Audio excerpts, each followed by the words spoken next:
sais pas si vous savez, mais on approche la période des fêtes, le temps de Noël, la période des cadeaux. En tout cas, si les adultes, on aimerait l'oublier, les enfants, non.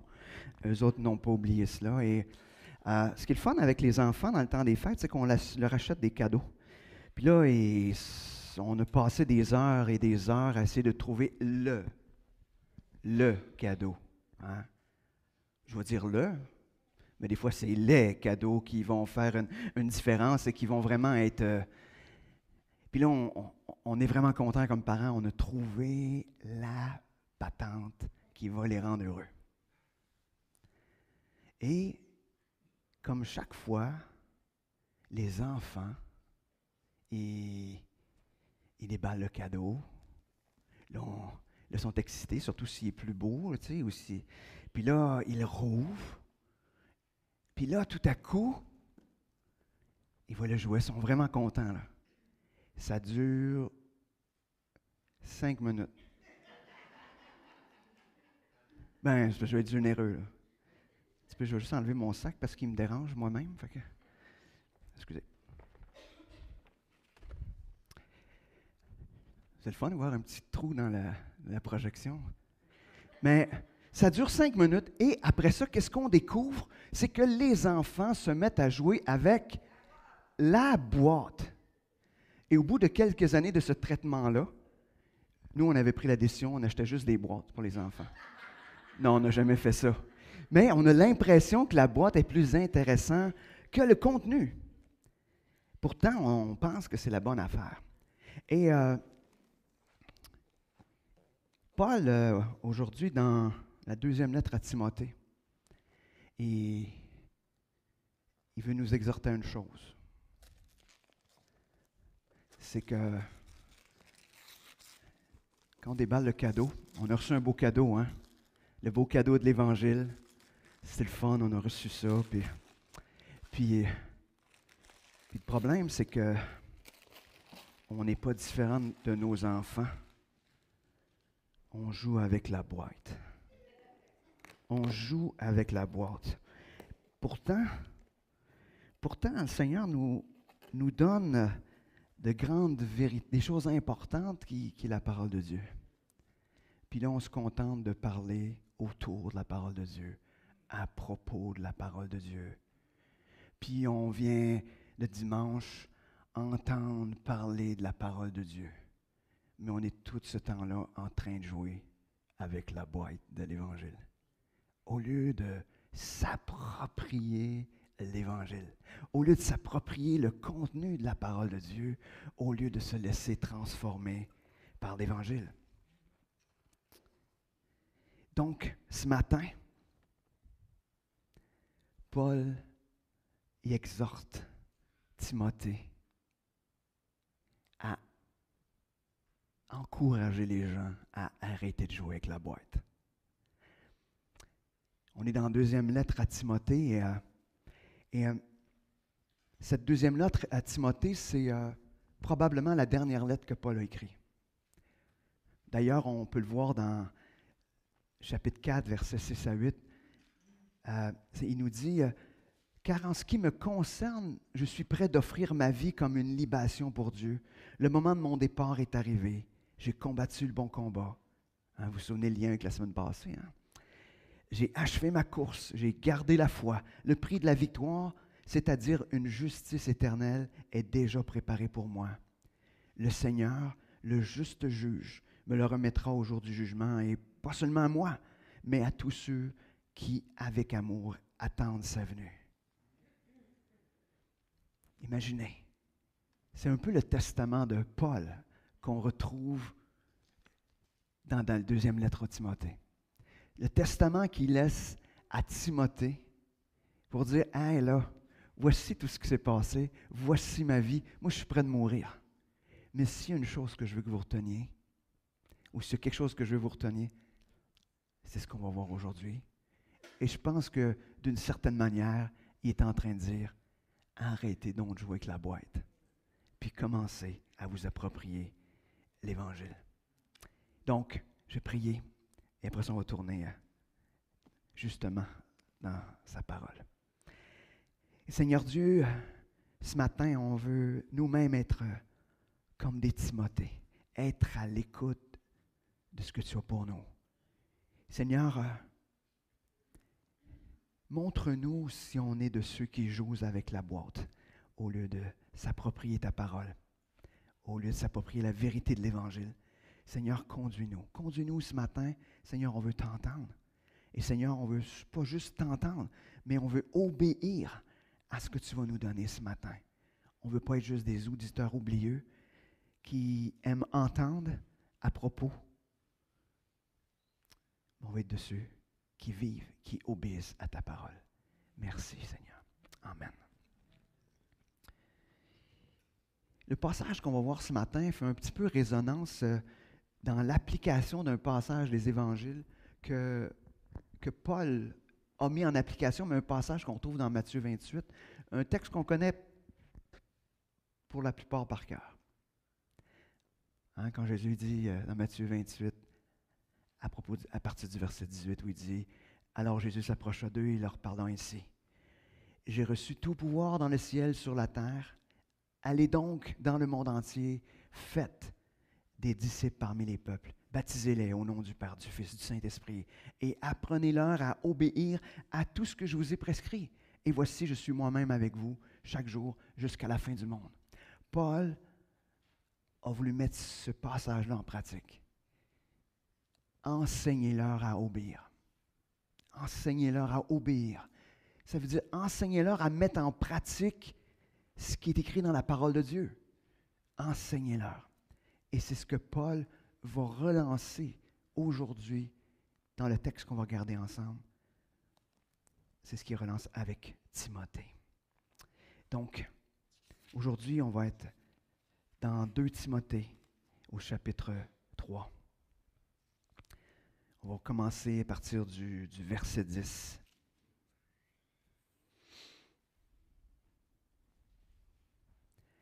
Donc, on va commencer avec les deux premiers versets.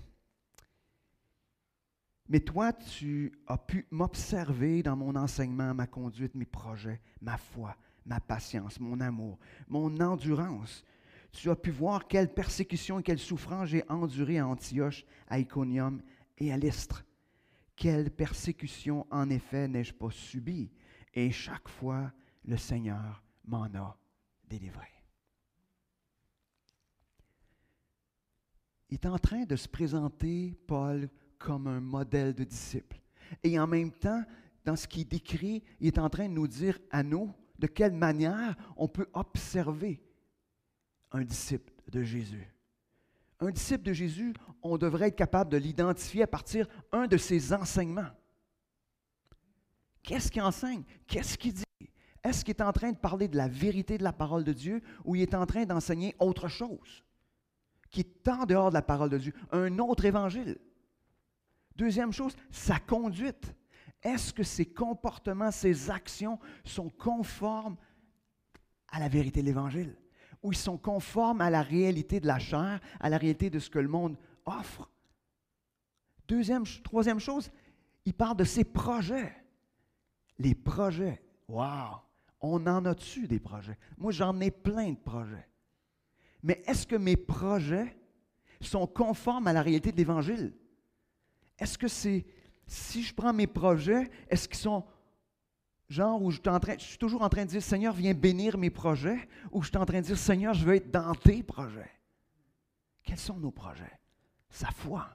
En quoi on met notre foi? Est-ce qu'on a vraiment une foi réelle où on s'appuie réellement sur la parole de Dieu? Ou on est comme les autres? Comme tous ceux qui nous entourent. Pas d'espérance, pas rien. Sa patience. Paul se montre comme, il dit, regarde ma patience. Ça devrait être un critère comme disciple de Jésus, être patient. Pourquoi? Parce qu'on fait confiance à Jésus. Parce qu'on fait confiance à Dieu. Ça devrait nous emmener de la patience. Et je le sais ici, probablement, tout le monde, parce que je vois des gens qui se regardent, mais probablement que c'est là où on échoue. Aujourd'hui, on est dans une société où tout va vite. On veut que les choses aillent vite et on ne veut pas être dérangé par rien. On veut que le point A au point B, selon notre route à nous, que ce soit le plus vite possible. Mais est-ce qu'on est patient avec les gens, sachant que Dieu a commencé un œuvre, puis il n'a pas complété, hein? Peut-être avec les frères et sœurs. Puis il y en a qui ne connaissent pas le Seigneur. On va s'attendre à quoi? Est-ce qu'ils vont avoir des beaux comportements qui vont dire « Oh, wow, j'ai le goût d'être patient ». Ben non! C'est sûr que le comportement ne sera pas conforme à la parole de Dieu. Notre patience. De l'autre qui suit, notre amour. Est-ce qu'on aime? Est-ce qu'on aime comme Jésus a aimé? Et l'endurance ou la persévérance? Est-ce qu'on persévère ou on est des lâcheux? Pourquoi? Parce qu'on n'est pas rempli de la parole de Dieu. On est rempli de n'importe quoi d'autre. Puis ça fait comme, puis on rêve que le bonheur est ailleurs. Alors on arrête de persévérer puis de poursuivre. Et finalement, il parle de sa réaction. On pourrait voir sa réaction face à la persécution. C'est quoi la parole de Paul? Il dit, tu sais toutes les persécutions que j'ai eues, mais il y a une chose que je suis convaincu, le Seigneur me délivre toujours. Puis quand on va dans la fin de cette lettre-là, Paul il nomme toute une série de gens qui l'ont abandonné, des frères et sœurs dans la foi qui l'ont abandonné. Puis il se retrouve en cours tout seul, puis il dit, mais le Seigneur m'a défendu. Pour Paul, au milieu de la persécution, la seule chose qui est suffisante, c'est la présence de Dieu, la présence du Seigneur. Voici des critères de distinction d'un disciple. Un disciple, on devrait le voir dans ses enseignements, sa conduite, ses projets, sa foi, sa patience, son amour, son endurance et sa réaction face à la persécution. Je sais, vous regardez ça, vous faites comme, il y a peut-être des lumières ou des affaires. Vous dites, je pense que j'en coche pas beaucoup là-dedans. Mais grâce soit rendue à Dieu. C'est lui qui fait cette œuvre-là en nous. Ne soyez pas découragés par ça ce matin. Mais que ce soit votre désir de votre cœur, que Dieu vous transforme et que vous emmène exactement là. Exactement à être ce disciple que Dieu veut. Il continue quand on arrive au verset 12 en nous parlant de un peu comment distinguer ce que c'est la différence entre un vrai et un faux disciple. Il dit, en fait, tous ceux qui sont décidés à vivre dans l'attachement à Dieu par leur union avec Jésus-Christ connaîtront la persécution. Mais les hommes méchants et les charlatans s'enfonceront de plus en plus dans le mal, trompant les autres et trompés eux-mêmes. Ce qu'il est en train de dire, on pourrait l'ajouter dans la suite des éléments qui nous parlent de ce que c'est un disciple, mais qu'il est attaché à Dieu, qu'il est uni à Dieu. Il y a cet attachement-là. Et je pense que c'est ce qui devrait nous distinguer. On devrait peut-être même l'utiliser à la place du mot disciple. C'est des gens attachés à Dieu, attachés à Jésus, attachés à ses enseignements, attachés. Attaché. Attaché, c'est attaché, là.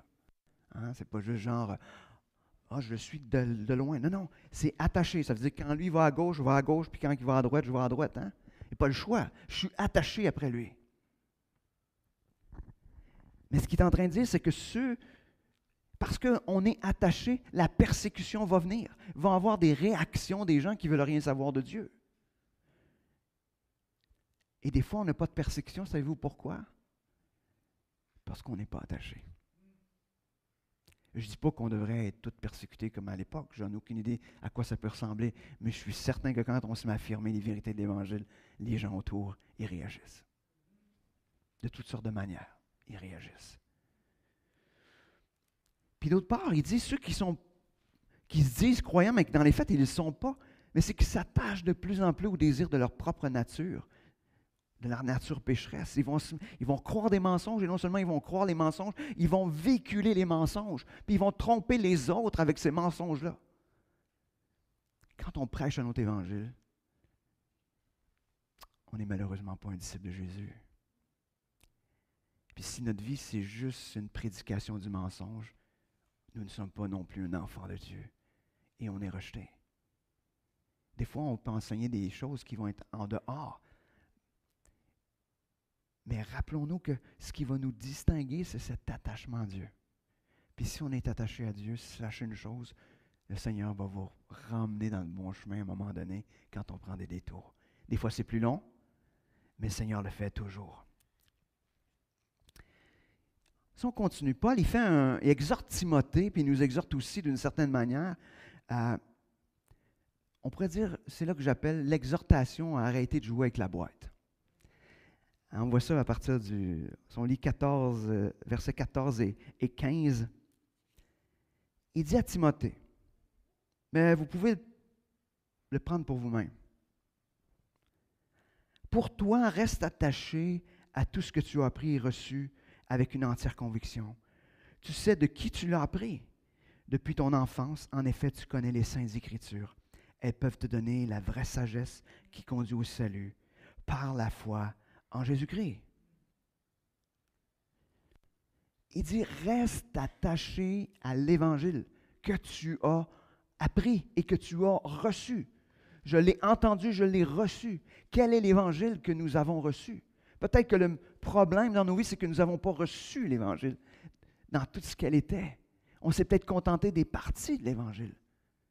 Mais cet Évangile qu'on reçoit, et qu'on reçoit, oui, en plongeant le regard dans la parole de Dieu, qu'on reçoit dans des enseignements qui sont fidèles à la parole de Dieu. Est-ce qu'on a appris? Est-ce qu'on se l'est approprié? Est-ce qu'on a reçu? Et puis, c'est pas juste ça, c'est devenu pour Timothée, mais pour nous, une conviction ferme dans la vie. Christ et rien d'autre. Pas l'Évangile plus, puis pas l'Évangile moins. Vous savez, c'est quoi l'Évangile plus et l'Évangile moins? C'est l'Évangile plus autre chose qui va me rendre heureux, qui va être suffisant. Ou l'Évangile est autre chose.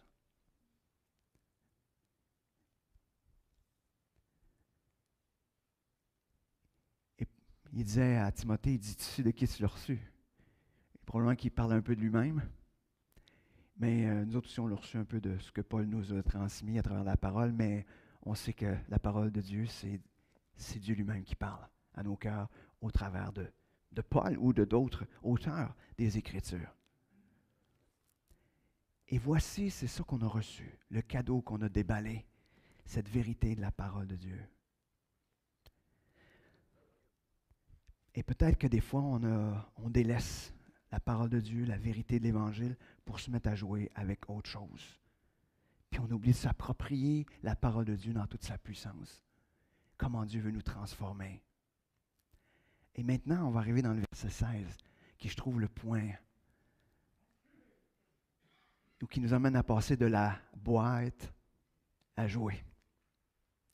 Il dit, car toute écriture est inspirée de Dieu et utile pour enseigner, réfuter, redresser et apprendre à mener une vie conforme à la volonté de Dieu. Tout d'abord, on est exposé à deux réalités ou deux vérités. Il commence en disant, toute écriture est inspirée de Dieu. Sommes-nous d'accord? Ça change tout le reste. Je vous dis tout de suite, ce que je vais vous nommer là, si vous n'êtes pas d'accord avec ça, vous n'avez même pas besoin de rester et de continuer. Parce que c'est ce qui est fondamental. Toute écriture est inspirée de Dieu, donc c'est Dieu qui insuffle, c'est le souffle, inspirer, c'est la respiration, à travers le travail de l'esprit dans la vie des auteurs ou à travers les auteurs, c'est la parole de Dieu. Ce n'est pas autre chose. La Bible est inspirée de Dieu. Ils ont écrit de la part de Dieu. Hébreux 4, 12 nous dit, car la parole de Dieu est vivante et efficace, elle est plus tranchante que toute épée à double tranchant et pénétrant jusqu'au plus profond de l'être, jusqu'à atteindre âme et esprit, jointure et moelle. Elle juge les dispositions et les pensées du cœur. Je ne sais pas si vous êtes déjà arrêté, mais quand on est exposé à la parole de Dieu, une vérité de la parole de Dieu parce qu'on l'a lu ou on l'a entendu, est-ce qu'intérieurement, il y a un petit oui, mais, si vous saviez le nombre de fois que j'entends ça de la part des enfants de Dieu, un oui, mais. C'est la vérité, c'est la parole de Dieu, inspirée de Dieu. Aussitôt qu'on a le goût de dire un mais, assurons-nous voir si la parole de Dieu dit vraiment ça, parce que peut-être que quelqu'un vous dit quelque chose qui n'est pas dans la parole de Dieu, mais tu sais, quand on lit, puis que le Seigneur, des fois, il y a des textes qui deviennent, ils flashent comme ça. Moi, quand j'ouvre ma Bible, des fois, ça arrive comme ça, il y a des textes qui allument. C'est difficile de regimber ou de réagir à ça. Deuxième réalité, ça nous dit que les Écritures sont utiles. Pas une utilité ordinaire, pas un outil parmi d'autres outils. Ça nous dit que la parole de Dieu est un outil. Et on le voit que, avec le texte qu'on vient de voir dans Hébreux 4, comment c'est un outil qui est efficace. Qui est efficace. Ça veut dire que la parole de Dieu, elle est à la fois inspirée de Dieu, mais elle est à la fois aussi suffisante. Est-ce que l'on croit cela? Est-ce qu'on croit ces deux choses-là? Je vous dis tout de suite, c'est ce qui va changer tout le reste de votre vie. Si je crois que c'est la parole de Dieu, quand je la rouvre, c'est Dieu qui me parle. Je ne suis pas en train de lire un livre. C'est Dieu qui me parle. Et si c'est Dieu qui me parle, c'est sérieux. C'est pas banal. Ça a tout un poids. Puis si je crois qu'elle est suffisante, qu'elle est utile, ça veut dire que la première des choses que je fais, quand ça ne va pas bien, c'est là que je vais. C'est là que je vais, dans la parole de Dieu, dans l'Évangile. Je ne vais pas ailleurs en premier. C'est là que je vais. Mais ne vous sentez pas coupable ce matin. Dieu fait cette œuvre-là en nous. Donc, comment on s'approprie ou comment qu'on joue? Je veux dire jouer, mais parce que j'ai le terme de la boîte avec le jeu. Mais comment qu'on s'approprie cette parole de Dieu-là? Il y a 4 éléments qui ressortent. Parce qu'elle est utile pour 4 choses. Première des choses, ça nous dit on pourrait dire qu'elle nous enseigne les standards. Chaque être humain, je ne sais pas si vous le savez, mais on a des standards. Personne ne peut dire, moi je n'ai pas de standard. Les standards, ça veut dire la règle par laquelle j'évalue toute chose. Et si ce n'est pas la parole de Dieu, c'est n'importe quoi d'autre. C'est un ou l'autre. L'être humain a horreur du vide. Dans la vie, c'est comme ça. Les vides se comblent toujours. Donc, si ce n'est pas notre standard, ce n'est pas la parole de Dieu, c'est n'importe quoi d'autre. Alors, quel moyen on prend pour que la parole de Dieu nous enseigne ces standards? On vient à l'église le dimanche matin. Ouais. J'espère que vous ne vous contentez pas ça de ça. Hein? J'espère que vous ne vous contentez pas de ça. Aujourd'hui, nous n'avons, là peut-être vous allez me trouver dur, mais nous n'avons aucune excuse pour ne pas prendre du temps chaque jour dans la parole de Dieu. N'oublions pas, je suis convaincu que c'est Dieu qui parle, que c'est sa parole, et je suis convaincu qu'elle est utile, suffisante. Je suis convaincu de ça. Si je suis convaincu de ça, ça devrait être suffisant pour m'emmener à l'ouvrir. Je ne suis pas en train de vous dire, passez 2 heures dans la parole de Dieu chaque jour, c'est pas ce que je suis en train de vous dire. On a toutes des réalités différentes, mais nous n'avons pas d'excuses pour ça. Et je vais vous dire, je suis même rendu presque à penser que c'est le meilleur moment, c'est le matin, avant toute chose. Parce qu'après, il se passe toujours quelque chose qui fait qu'on est fatigué, qu'on est ci, qu'on a ça. Puis finalement, la journée a fini, puis on se dit, demain. Je sais, je suis capable de me raconter des niaiseries à moi-même. Là. Fait que, on n'est pas en train d'inventer rien. Donc, la parole de Dieu nous enseigne. Donc, c'est ma responsabilité, moi, comme enseignant à l'Église, de vous enseigner les vérités de la parole de Dieu. Mais vous avez la responsabilité aussi de vous enseigner à vous-même, mais aussi, vous êtes tous aussi, d'une certaine manière, des enseignants avec les frères et les sœurs. Quand vous êtes en relation, est-ce qu'on s'enseigne la parole de Dieu comme étant la vérité, mais en servant de la parole de Dieu? Deuxième des choses, c'est que la parole de Dieu, ça dit que ça sert à reprendre. Bien, la manière, c'est clair. Si la parole de Dieu, c'est le standard, ça veut dire que tout ce qui est en dehors du standard de la parole de Dieu nous permet de reprendre. Vous dire. Puis, Je ne suis pas en train de dire, ah, OK, là, on va commencer à... Non, Dieu se sert souvent de la parole de Dieu pour nous reprendre. Point, là, tu sais. On n'a pas même pas besoin de se faire entre frères et sœurs, mais on a aussi la responsabilité de se reprendre entre frères et sœurs. Ça sert à ça, mais avec les Écritures, avec l'Évangile, pas avec « Ah, il me semble ta vie est... » Non, non. Qu'est-ce que la parole de Dieu dit? Souvent, je dis « Ah, ceux qui sont partis par réunion de prière le mercredi, je dis « Comment la parole de Dieu vous a encouragé cette semaine? » Je dis ça à chaque fois. C'est toujours ma question. Puis, malgré tout, des fois, on est là.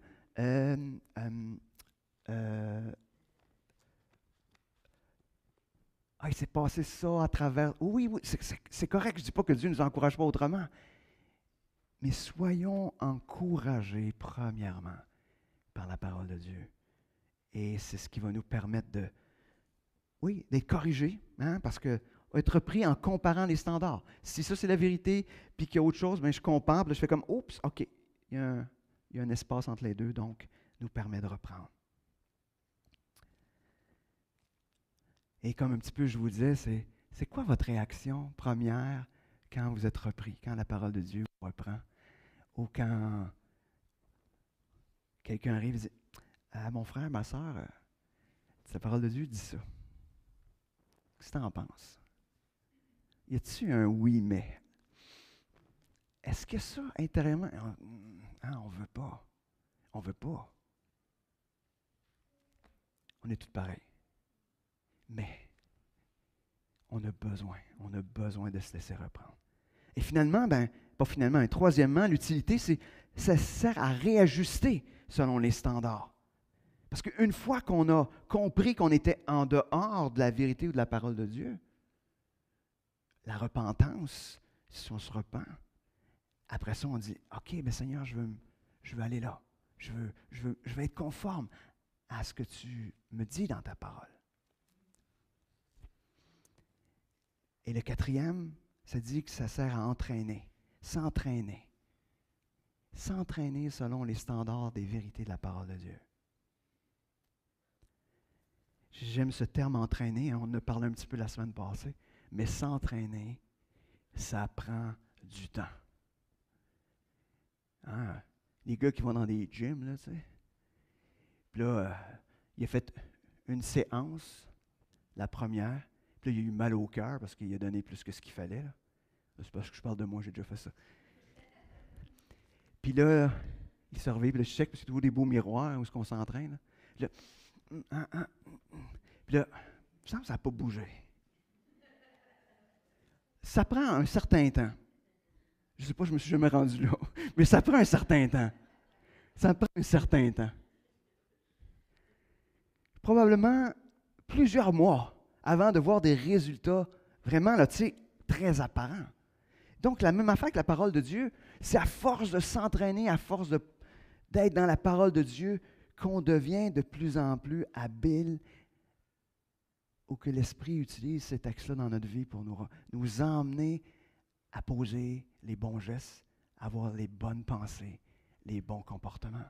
Mais on a besoin de tourner nos regards dans la parole de Dieu, dans les vérités. Puis on a besoin de s'apprendre mutuellement les uns les autres. Moi, je vous dis tout de suite, je rêve d'une église, puis je rêve de le vivre dans ma propre vie, qu'on sera capable de prendre chaque situation, puis se dire, qu'est-ce que la parole de Dieu dit là-dessus? Qu'on arrête de débattre sur toutes sortes d'affaires là, autour, puis qu'on se dise, OK, moi puis toi, on n'est pas d'accord. Là.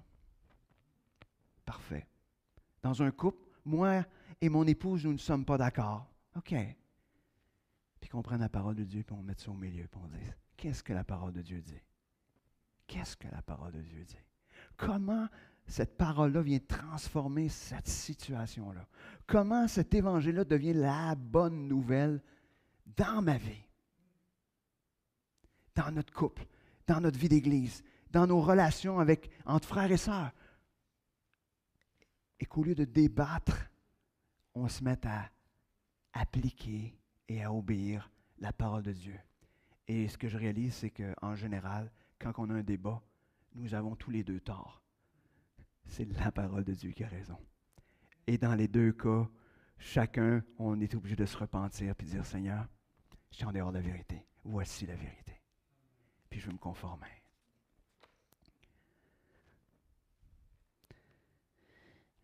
Donc, en conclusion, quelle action concrète on va faire? Quelle action concrète vous allez faire pour vous imprégner de plus en plus, de mieux en mieux des Écritures? Partez pas en peur. Là. Tu sais, des fois, on se dit, « Ah, je vais lire ma Bible pendant 1 heure chaque jour. » Vous ne le ferez pas. Vous ne le ferez pas. Je vous dirais, ayez le désir de rencontrer Dieu chaque jour. Ayez tout simplement ce désir-là. Comment qu'on va faire pour se challenger personnellement, mais ensemble, face à nos standards? Est-ce que nos standards sont conformes à la parole de Dieu? Autre question, est-ce qu'on est prêt ce matin à abandonner ce qui n'est pas conforme aux standards de Dieu? Quand Dieu va te dire, ou quand il va me dire, Sylvain, dans cette situation-là, tu me désobéis, est-ce que je vais dire, parfait Seigneur, j'abandonne. J'abandonne. Même si je pense que c'est important. Qu'est-ce que tu vas faire quand tu vas avoir le choix entre ce qui te plaît et ce qui plaît à Dieu? Quel choix tu vas faire?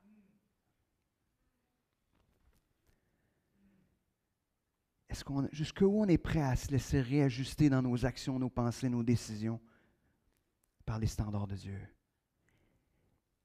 Est-ce que vous êtes prêts aussi ce matin? Est-ce qu'un frère ou une sœur viennent te voir puis qu'ils te disent, mon frère, ma sœur, j'aimerais qu'on parle des standards de Dieu. Ce que la parole de Dieu dit. Est-ce qu'on est prêt à ça? C'est peut-être pour ça qu'on ne vient pas à l'Église. C'est peut-être pour ça aussi qu'on n'ouvre pas la Bible, parce qu'on ne veut pas se faire challenger par les standards de Dieu.